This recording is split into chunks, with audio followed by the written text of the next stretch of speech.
Good afternoon, everyone. This is Maurice from the Triple M Model Railroad. As you can see, what's in front of you is an Athearn Genesis SDP45. Southern Pacific road name and road number 3209.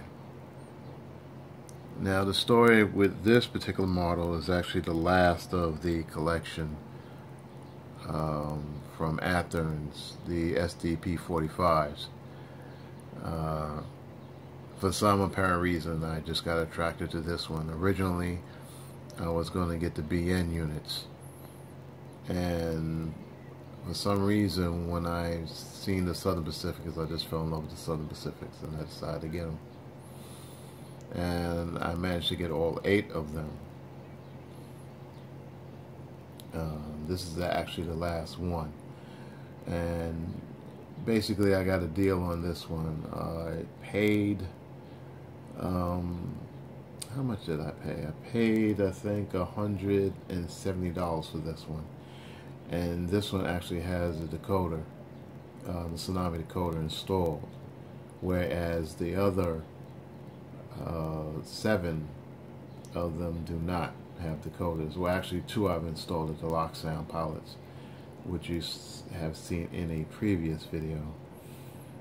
The reason why I got it for so cheap is I had it on the shelf for a while in one of the hobby shops that I go to, and the thing is I just couldn't get there. I don't have a car, and I basically rely on other people to take me here and there for the time being. And you know, it's been kind of rough without a vehicle, since mine's been in an accident and it was actually destroyed. Well, good thing I wasn't in the car, but and the car was parked outside, and somebody passed out driving and just careened into my truck and basically destroyed it. So it left me out without a car. That's just a side story. Anyway, I couldn't get this out. I mean, I was sitting on the money, but I just couldn't get to the shop. My uncle had taken me about a few weeks ago. First time in about several months I've been there, and they actually more or less put it back on sale. Put it back for sale, and I actually retrieved it, and I had my old receipt, and I retrieved it, and I basically got it for a new price, which was, it worked out pretty well. So I'm pretty happy about that. So yeah, so this is it here finally. I did some tweaking to it. Of course, I gotta do tweaking now with the Tsunami decoder. I'm not keeping this decoder installed. That's one thing I have to get out there, is that I'm not keeping the Tsunami. Even though it's running fine now, it does sound pretty good, but it is going to be upgraded with a new type of decoder, which is the ESU 21 pin decoder, and this requires some extensive modification, removal of the decoder and the rewiring and all this type of stuff, especially pertaining to the lights. I mean, I have plans for this. This is going to be pretty extensive upgrade, and I have so many engines to do, so many projects, but so little time. I mean, it's really been a balancing act between this and my computer business I've been trying to actually get up and running, and it's been a lot of work for the past couple of years. So I apologize for not having a lot of videos if you have been watching. It's been a very, very busy 2 years, and I do want to come out with more content, and more content is coming. especially with my uncle is actually ramping up doing the layout build up, which is coming along pretty well. Just haven't shown a lot of videos. I did the last video I had shown was some of the work he done with the scenery. And he has a very good knack when it comes to the scenery. He does excellent work. You know, I have to really give that to him. He really has a passion and a joy, enthusiasm in building this layout. Sometimes we don't agree with certain things. You know, we bump heads, but that's just natural. I mean, love my uncle to death. You know, he has a passion for this type of stuff, and a real joy that I see in his face when he's working on it. It's, you know, it's priceless. You know, so as for me, I have a lot of projects. I'm more on the technical end of the spectrum when it comes to either the layout build or actually getting these models running as prototypical as possible. I mean, there's still a lot that I have to learn. It takes a tremendous amount of time and patience to actually do this type of stuff.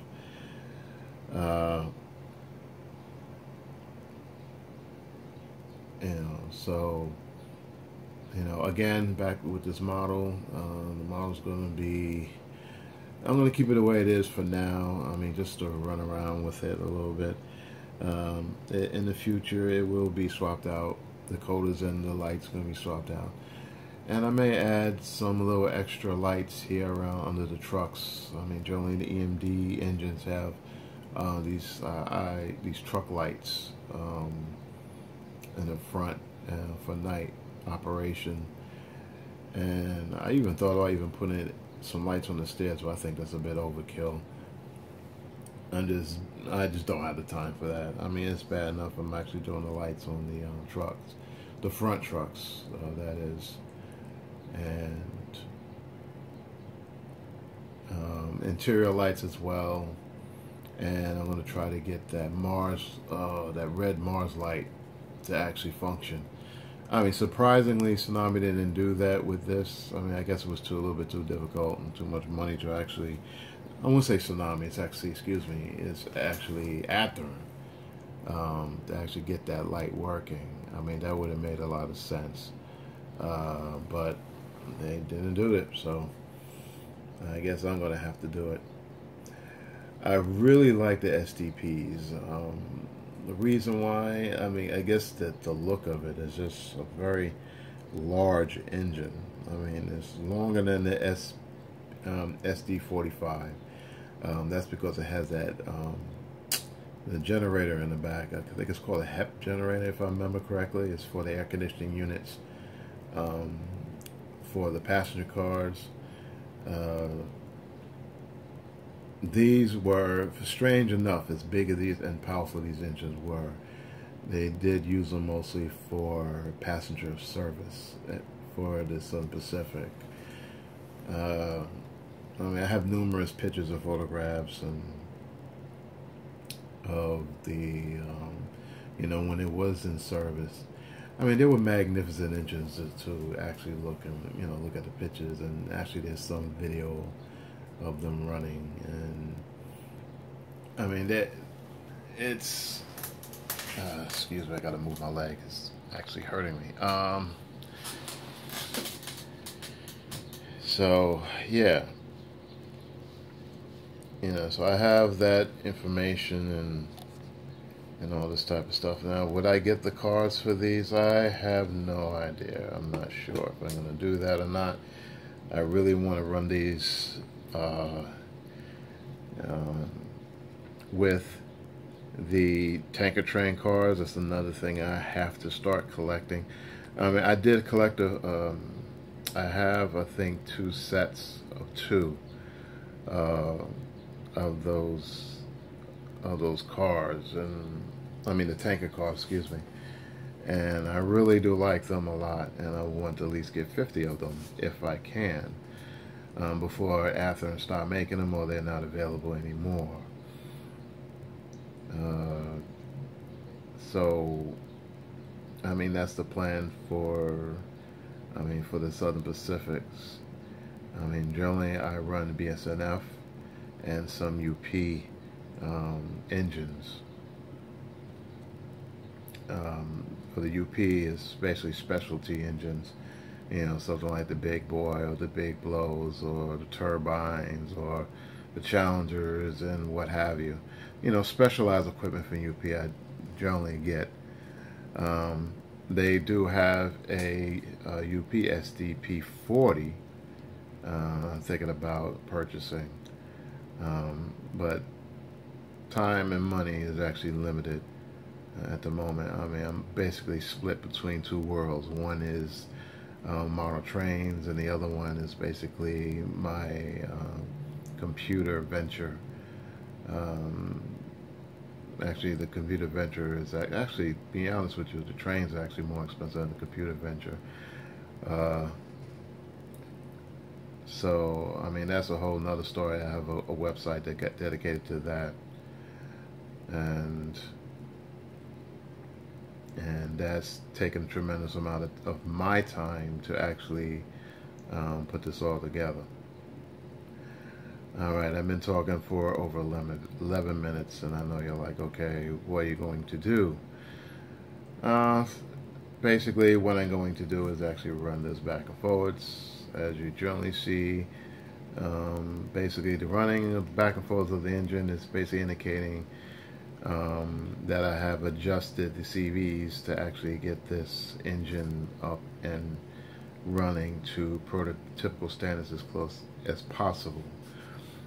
And by the way, Tsunami does have a new decoder out now, the Tsunami Sound 2, and I mean, to be honest with you, I'm impressed and not impressed at the same time.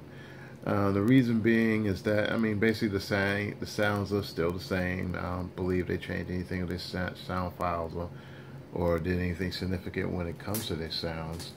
I was listening to some of the sound bites of some of the sounds that they have, and it's still basically using the same stuff.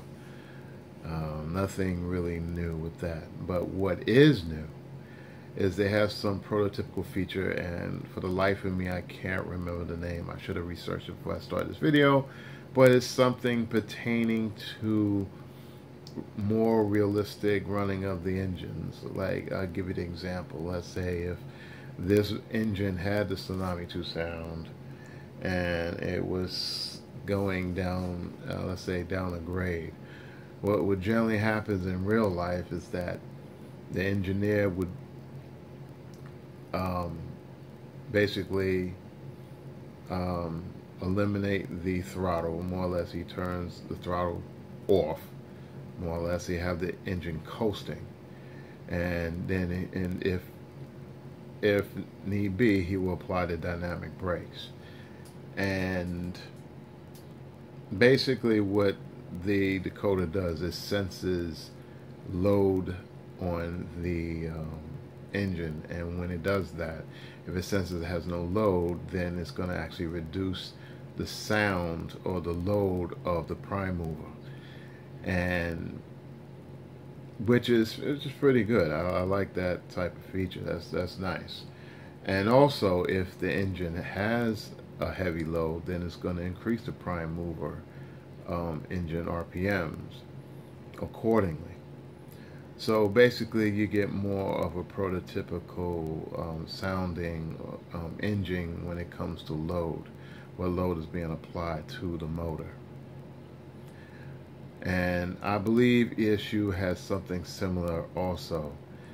They just implemented, and the beauty about ESU is that they could change things on their firmware on the fly, as opposed to Tsunami had to come out with a whole new chip to actually do the same thing. I mean, it's all about competition. I mean, I know I be dinging Tsunamis a lot. Tsunamis came a long way. They actually are pretty good. They're not terrible. I mean, it's all preference. Some people love Tsunamis, and some people hate them. And some people love ESUs. Some people hate them. So you know, it's all about preference and taste and what you will what you can actually tolerate, more or less. So, okay, so let's get started. I'm going to power this thing up. Now, how I set up with this is that when you put power to the track, which I just did, you don't hear any sounds. It doesn't start right up. Now, there is a special CV. I believe, if I remember correctly, memory serve, I think it's CV16, which you can actually prevent this from happening. Now, to get the engine to start up, you have to throttle it up. And prototypically, it wouldn't work all that. It will kind of like, if you're not. All right, let me explain it this way. I'm a little all over the place. How to get the prime mover to start the sounds as a startup sequence without the engine moving is that you have to be very quick with the throttle. In other words, it's just turn the throttle up and then turning it off so that the engine doesn't actually move before the engine actually fully goes through its sequence. So I managed to set it. If you want the CVs, I can send you the CVs. There's been quite a few people been asking me about, send me the CVs of, your Tsunami settings, and I've been doing that by request. I'm happy that people are actually interested in what I have, what I can actually, what I actually have done and actually recorded. So let's get this started, and I'll show you how this works. I gotta basically finagle this a little bit. So it's turn it on. See, I wasn't fast enough, and the engine is lit just a little bit, but that's all right. I mean, I believe y'all guys get the picture. Now I have to say that Tsunami has an excellent startup sequence for their SD45 prime movers, which is, if I'm not mistaken, is the 645 engine, and if memory serves, I mean, the particular engine for this model is a V20 engine, if memory serves correctly. So at the time, that's when bigger and more pistons are better. So not necessarily true to today's standards. Because actually they squeeze more out of 12 pistons, or V12, more power than what these things can pull out, which is an incredible feat. Alright, so let me turn on the lights. I'll set this to reverse. And start it off.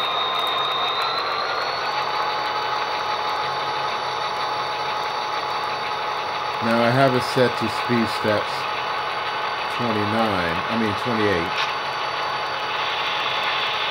So it's going to operate a little faster than usual. Let me stop it for a sec. Starts very smoothly.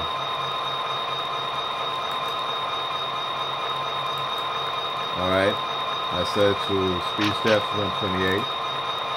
I set it to forward, and let's go 1.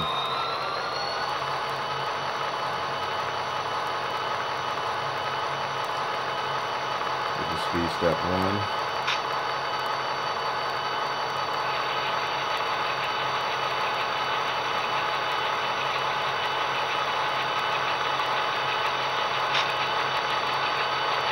Now hopefully you can hear me over the sound of the engine, because this is pretty loud.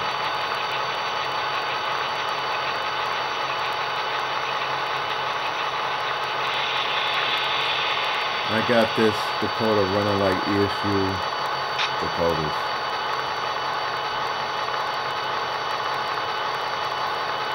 And I pride myself in that. Very, very slow, very, very steady.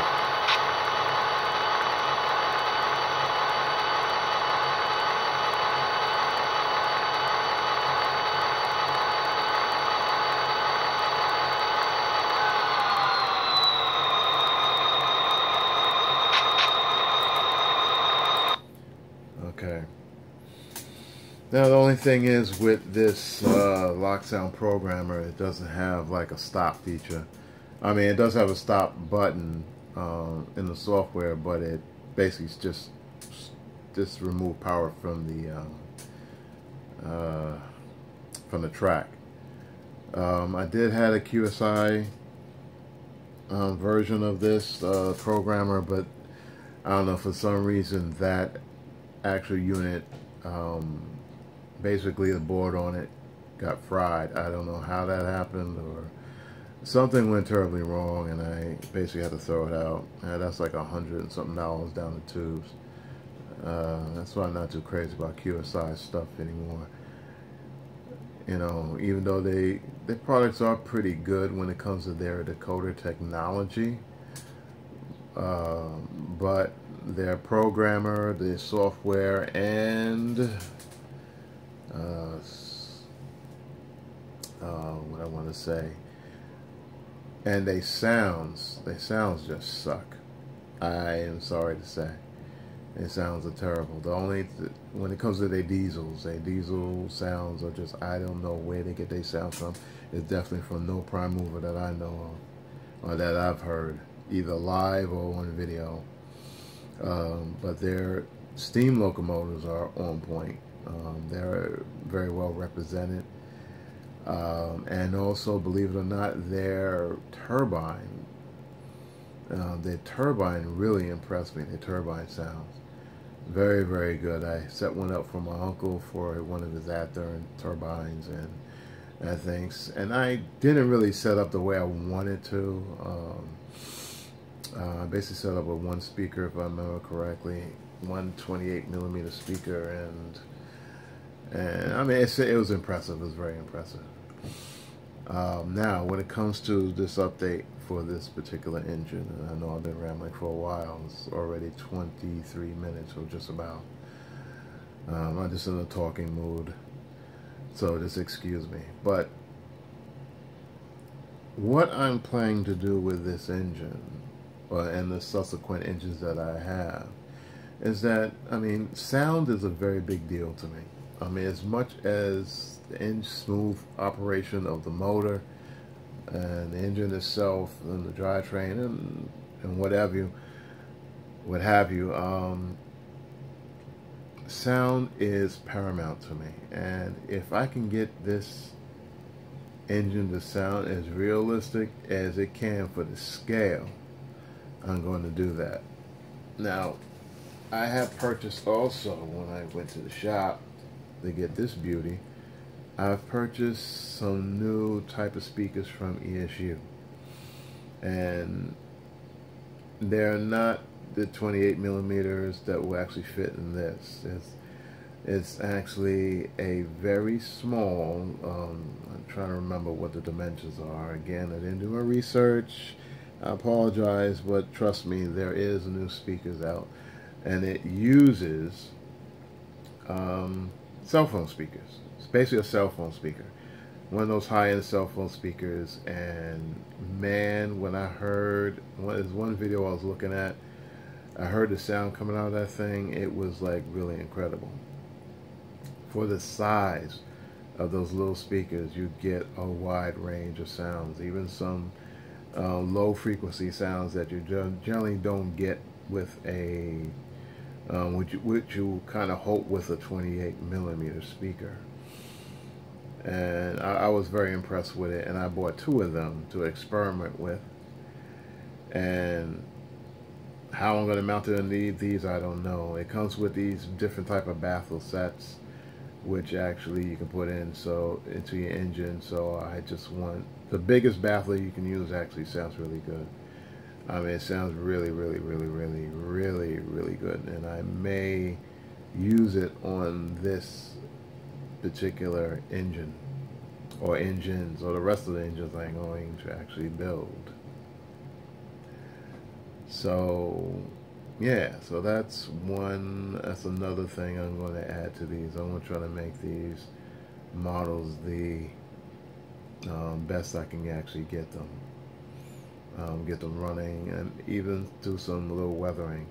I kind of hate the weather. These look so nice in this scheme. I mean, even though it's just a dull gunship gray and red, I mean, I don't know, something about this scheme. It's planes, but it works. And you know, I don't know, it's just weird. But I mean, the thing is, Southern Pacifics look absolutely fantastic when it's weathered, done correctly. Though I haven't weathered anything yet, and am I planning to? Yes, when I try to find some more time. And oh, I just realized I have to get some weathering powders if I'm going to plan to do this. There's a hobby shop online, model train stuff, I think they have the powders, and I have to hurry up and buy them before they go. There's another shop that, actually, as a matter of fact, the shop that I bought this engine from, they do have them, but they want a little bit too much money. And then on top of that, you got to pay tax. Whereas model train stuff, it's cheaper, but I don't have to pay tax either. So I really win by getting it from them. So I mean, I'm knocking the hobby shops that I purchase this from. I love those guys. They're really good, and I try to purchase as much stuff I can from them because they have stuff generally that no one else has, and which I really appreciate. Just the problem is just getting out there, all the way out to the island. That's the whole problem, because they're not close. So I think I rambled enough. It's almost 30 minutes. I don't know, I'm just in the mood for talking. I wasn't even planning on doing a talking segment. Also stay tuned for the more of my rambling on the scale trains model, the two water tenders. I believe it's Jim Adams and Joe, I can't remember the name, but yeah, you know what I'm talking about if you're into this stuff. No, Joe Jordan, if I'm not mistaken. Water tenders, and those things are actually spectacular. And I just went on just running my mouth about that for like a good 20 somewhat minutes. And very, very well done models, and that's in my next video. So stay tuned, hold on tight. It's gonna be a long haul. It's already been a long haul. It's almost a half hour. So if you enjoyed this video, which I hope you do, just thumbs up and whatever, and subscribe, and have a good afternoon. Take care. This is Maurice from Triple M. Peace out.